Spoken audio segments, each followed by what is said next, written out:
Manjummel boys ఈ cinema 2024లో నేను చూసిన బెస్ట్ మూవీస్లో ఒకటి.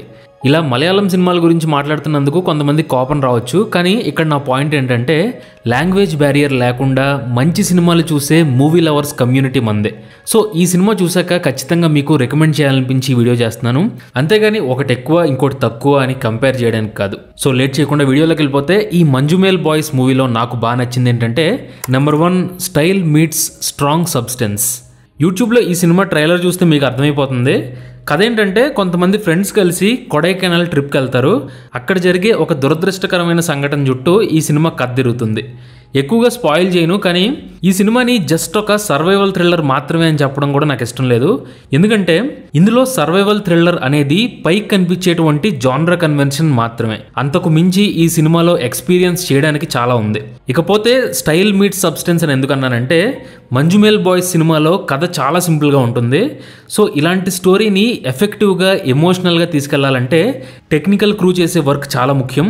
అంటే ఈ సినిమాలో కథ ఎంత బలంగా ఉంటుందో తీసినటువంటి విధానం కూడా అంతే ఖతర్నాక్ ఉంటుంది. సుషిన్ శ్యామ్ మ్యూజిక్ కానీ, షైజు ఖలీద్ సినిమాటోగ్రఫీ కానీ, వివేక్ హర్షన్ ఎడిటింగ్ కానీ, ఇమ్మర్సివ్గా ఉండే సౌండ్ డిజైన్ కానీ, ఇలా ఒక్కో టెక్నికల్ డిపార్ట్మెంట్ వాళ్ళ వర్క్తో సినిమాని నెక్స్ట్ లెవెల్కి తీసుకెళ్లారు. సో ఇవన్నీ కలిసి మీకు ఒక స్ట్రాంగ్ సినిమాటిక్ ఫీలింగ్ని తీసుకొస్తాయి. జనరల్గా కొన్ని సినిమాల్లో స్టైల్ ఉంటే సబ్స్టెన్స్ ఉండదు, ఒకవేళ సబ్స్టెన్స్ ఉంటే స్టైల్ మిస్ అవుతుంది. కానీ ఈ మంజుమేల్ బాయ్స్ లాంటి రేర్ మూవీస్లో మాత్రం రెండు ఒకదాన్నొకటి కాంప్లిమెంట్ చేసుకుంటాయి. అందుకే ఆ ఎక్స్పీరియన్స్ మీకు థియేటర్ నుండి బయటకు వచ్చిన తర్వాత కూడా హాంట్ చేస్తుంది. ఇక తర్వాత నెంబర్ 2 పర్ఫార్మెన్సెస్. ఈ సినిమాలో షౌబిన్ షాహిర్ అండ్ శ్రీకాంత్ బాసి వీళ్ళిద్దరూ నోన్ ఫేసెస్. స్టోరీ పరంగా మేజర్ ఎమోషనల్ వర్క్ అంతా వీళ్ళిద్దరు క్యారెక్టర్ల చుట్టూనే తిరుగుతుంది. అండ్ యాజ్ యూజువల్ వీళ్ళిద్దరూ ఎరగదీశారు. కానీ వీళ్ళతో పాటు సపోర్టింగ్ రోల్స్ చేసిన వాళ్ళు కూడా ఆ క్యారెక్టర్లు తప్ప యాక్టర్లు కనిపించకుండా పర్ఫామ్ చేశారు. కథ జరిగే ప్రాంతం కొడైకెనాల్ కాబట్టి కొంతమంది తమిళ యాక్టర్లు కూడా ఈ సినిమాలో ఉంటారు. అందరూ చాలా బాగా పర్ఫామ్ చేశారు. సినిమా చూసేటప్పుడు ఎక్కడ కూడా పర్ఫార్మెన్స్ పరంగా ఒక్క ఫాల్స్ నోట్ కూడా కనిపించదు. సింపుల్గా చెప్పాలంటే ఇదొక బెస్ట్ ఆన్సెంబుల్ కాస్ట్ సినిమా. నెక్స్ట్ ఫైనల్గా, it's a thrilling and moving survival drama you should not miss. జనరల్గా సర్వైవల్ థ్రిల్లర్స్లో మన హార్ట్ని కూడా టచ్ చేసేటువంటి హై ఎమోషన్స్ ఉండడం రేర్గా జరుగుతుంది. అలాంటి ఒక రేర్ జెమ్ ఈ మంజుమేల్ బాయ్స్. ఈ సినిమాని మీరు సీట్ ఎడ్జ్లో కూర్చొని చూస్తారు, మీ హార్ట్ బీట్ రైజ్ అవుతుంది. అన్నిటికీ మించి సినిమా అయిపోయిన తర్వాత మీ లైఫ్లో మీకు బాగా ఇష్టమైనటువంటి ఫ్రెండ్స్ గుర్తొస్తారు.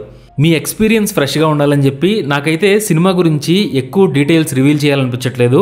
కానీ ఒక్కటి చెప్తాను, ఈ సినిమా నాకైతే చాలా రోజుల తర్వాత థియేటర్లో బయట ప్రపంచాన్ని మర్చిపోయి స్టోరీ టెల్లింగ్లో ఉండే ఇంటెన్సిటీలో పూర్తిగా మునిగిపోయినట్టు అనిపించింది. ఈ సినిమాని తీసిన డైరెక్టర్ చిదంబరం అయితే మలయాళంలోని మోస్ట్ ఎక్సైటింగ్ ఫిల్మ్ మేకర్స్లో ఒకరని చెప్పాలి. సో మూవీ లవర్స్, ప్రజెంట్ ఈ సినిమా అయితే ఓన్లీ మలయాళంలో థియేటర్స్లో అవైలబుల్గా ఉంది.